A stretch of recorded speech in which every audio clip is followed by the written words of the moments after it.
rien. C'est ça. Quand commence la foi dans l'Évangile?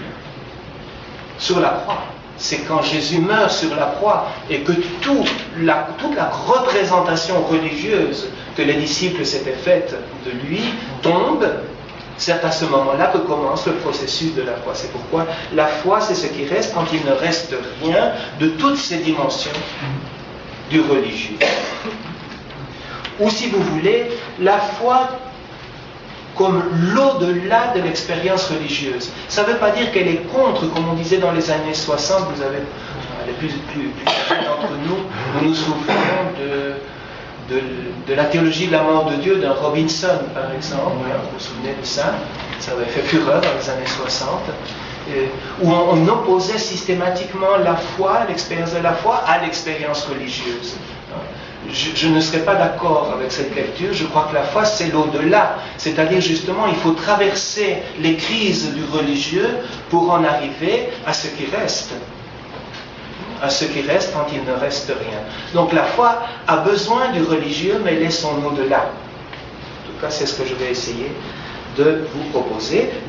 L'au-delà de l'expérience religieuse et l'au-delà des croyances.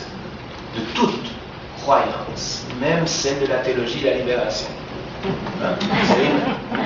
Moi, j'étais formé par la théologie de la libération, mais elle est encore pleine de croyances. Et on peut traiter le royaume, par exemple, le royaume de Dieu, comme une croyance. Donc il faut aller au-delà de toute croyance. Voilà, ça c'est, si vous voulez, le fond conceptuel sur lequel je vais essayer de construire ma réflexion de cet après-midi. Je passe donc à mon point 2, les prophéties post-religieuses frustrées et la société post-religionnaire. Des prophéties sur la fin du religieux, elles sont légion, et surtout au XIXe siècle. Je crois que tout le XIXe siècle, la pensée, aussi bien philosophique que politique, du XIXe siècle, a eu la religion en point de mire, et tout ont prophétisé la fin proche des religions et de l'expérience religieuse, sous toutes ces formes-là. Je pense que ça a été une erreur historique et c'est tout à fait faux. Les religions n'ont pas disparu. Et aujourd'hui, elles sont plus présentes que jamais. Je crois qu'il faut avoir ça en tête. Les religions actuellement, chez vos voisins par exemple, ont un rôle culturel, politique et social tout à fait fondamental.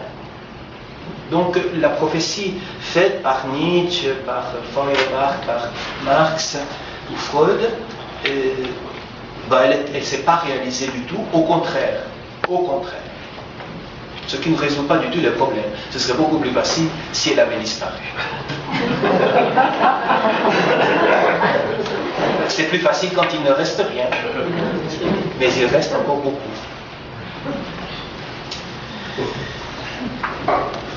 Ce qui fait qu'aujourd'hui, quand nous regardons notre société post-moderne, tout est post aujourd'hui. Ça veut dire qu'on n'est rien du tout. Quand on met post, ça veut dire qu'on n'est rien. Tant qu'on est post, on n'est pas encore nous-mêmes. Il n'y a pas encore d'identité. Donc la culture post-moderne, je ne sais pas ce que c'est. C'est une espèce de transition vers quelque chose qu'on ne connaît pas encore.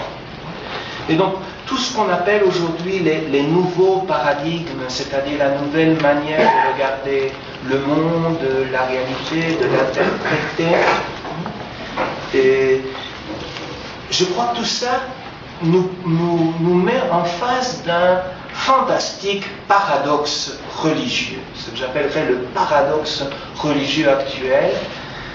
Moi, je suis dans un endroit vraiment très stratégique pour sentir ce paradoxe. D'une part,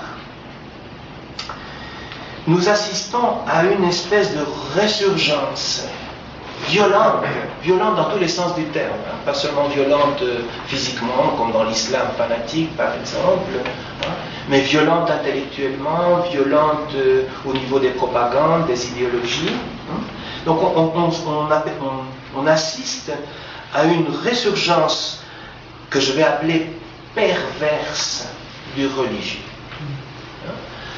Dans toutes les dimensions que j'ai signalées, sauf le mystique. Sauf le mystique.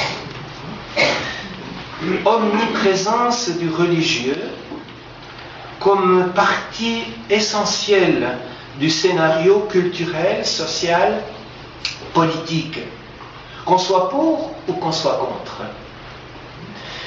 Et de manière très diverse, je crois que l'image la plus dramatique de cette perversité religieuse, c'est l'islamisme fanatique, qu'il ne faut évidemment pas confondre avec l'islam. Il ne faut surtout pas faire d'amalgame. Mais c'est vrai que l'image que nous avons d'un islamisme fanatique est dramatique pour toutes sortes de raisons, en particulier pour l'image de la femme dans la société.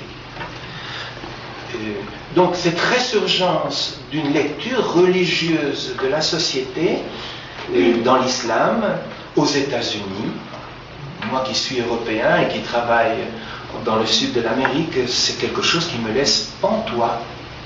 Comment aux États-Unis les décisions politiques importantes, les choix politiques importants sont conditionnés par des lectures tout à fait perverses au niveau religieux. Tout à fait perverses. Je crois qu'il faut avoir le courage de le dire. Mais ce n'est pas seulement aux États-Unis ou dans l'islam, c'est en France. Il y a quelques mois, il y a 3-4 mois, toute cette mobilisation épouvantable sur le mariage pour tous. Où de nouveau la lecture religieuse devient un lieu antidémocratique. Totalement antidémocratique et qui rassemble des masses impressionnantes, quand même rassemblées en France, 1 million de personnes, c'est beaucoup, hein? C'est beaucoup. Donc ça veut dire que cette lecture perverse, irrationnelle et non démocratique a aujourd'hui un poids énorme dans les décisions, ou en tout cas dans la pression politique et culturelle.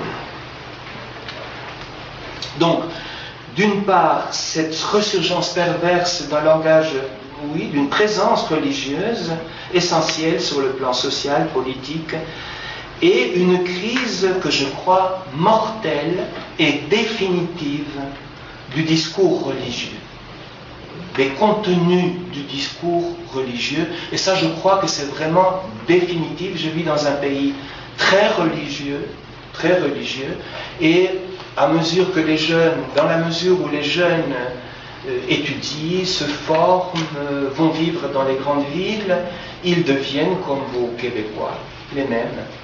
Donc c'est un processus inévitable, sans retour. Sans retour. Ça ne veut pas dire que ce processus ne va pas avec un désir et un besoin spirituel très profond, si justement, un besoin de sens, un besoin de chemin, peut-être pas tellement de vérité, mais de chemin. Alors, comment cheminer dans le monde.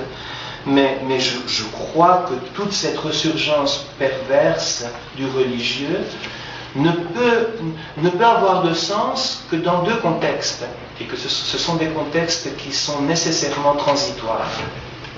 Ou bien c'est le contexte de la panique religieuse, où l'on remet en vigueur des mécanismes, dans le christianisme par exemple, des mécanismes du Concile de Trente, ou pire, de l'époque, je crois, la plus médiocre de l'histoire de l'Église, qui est celle de Pie XII.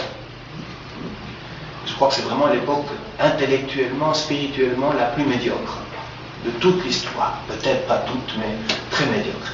Donc on en revient là parce qu'on est en pleine panique devant le changement d'époque, la perte de référence. Quand le pape Benoît XVI parle de la relativisation, il en parle comme de quelque chose de dramatique et qu'il faut endiguer. Et on ne peut l'endiguer qu'en retournant en arrière à des certitudes, à des structures. Je pense que le relativisme, c'est la nouvelle culture. Et que ça n'arrêtera pas. Vous n'arrêterez pas la nouvelle culture en revenant au latin. Ça, c'est impossible. Absolument impossible. Et que la relativité de tout discours est propre à une culture globalisée. et une culture plurielle, interculturelle, en évolution permanente. Donc, d'une part, il y a ce danger de la mélancolie panique, c'est la mélancolie des discours religieux, et je crois que dans l'islam, il y a quelque chose de semblable. Mais il faut aussi dire, et là je crois que Marx m'approuverait, il faut dire que le discours religieux est encore ce qu'il y a de plus efficace pour tout ce qui est revendication de justice. Je crois que la religion populaire et le fanatisme populaire sont des espaces où le pauvre, l'opprimé, sous toutes ses formes, peut revendiquer, même s'il y a là des contradictions incroyables, comme par exemple un islam militant qui essaye de se libérer des dictatures, mais qui maintient la dictature sur la femme. C'est ça l'ambiguïté du discours pervers. Mais tant qu'il y aura des inégalités aussi cruelles, et en particulier des inégalités identifiées avec une culture, je crois que la force de l'islam fanatique aujourd'hui, c'est d'identifier l'oppresseur avec la culture occidentale. Et donc l'alternative, c'est la religion qui est celle qui défend l'autre culture.